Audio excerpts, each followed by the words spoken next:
দেখে নেওয়া যাক আজকের রেসিপি। আজ বানাবো পাঁচফোড়ন কাতলা, তার জন্য নিয়েছি কাতলা মাছ।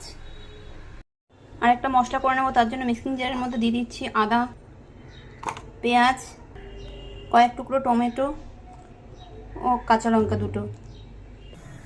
কড়াইতে সর্ষের তেল দিয়েছি, তেল গরম হয়ে গেছে। এবার মাছগুলোর গায়ে নুন হলুদ মাখিয়ে দিয়ে দিচ্ছি।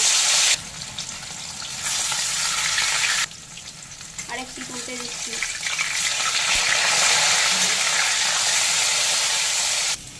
মাছ ভেজে তুলে নিলাম। ওই তেলেই ফোড়ন দিয়ে দিচ্ছি শুকনো লঙ্কা, পাঁচ ফোড়ন।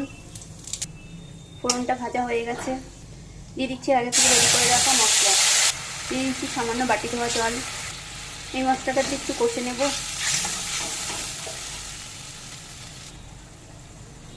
জিরে, শুকনো লঙ্কা, দিয়ে দিলাম হলুদ গুঁড়ো। এবার ভালো করে একটু এই মশলাটাকে কষিয়ে নিচ্ছি। মশলা কষানো হয়ে গেছে, তেল ছেড়ে দিয়েছে। দিয়ে দিচ্ছি আগে থেকে ভেজে রাখা আলু। আলুর সাথে আবার একটু কষে নেব। দিয়ে দেবো নুন। এবার কিছুটা পরিমাণ জল দিয়ে আলু সেদ্ধ হতে দেব। ঢাকা খুলে দেখে নিলাম আলু সেদ্ধ হয়ে গেছে। দিয়ে দিচ্ছি জল। দিয়ে দেবো ভেজে রাখা মাছগুলো। মাছ আর আলু দিয়ে 2-3 মিনিট আবার ফুটিয়ে নিয়েছি। তৈরি হয়ে গেল পাঁচফোড়ন কাতলা।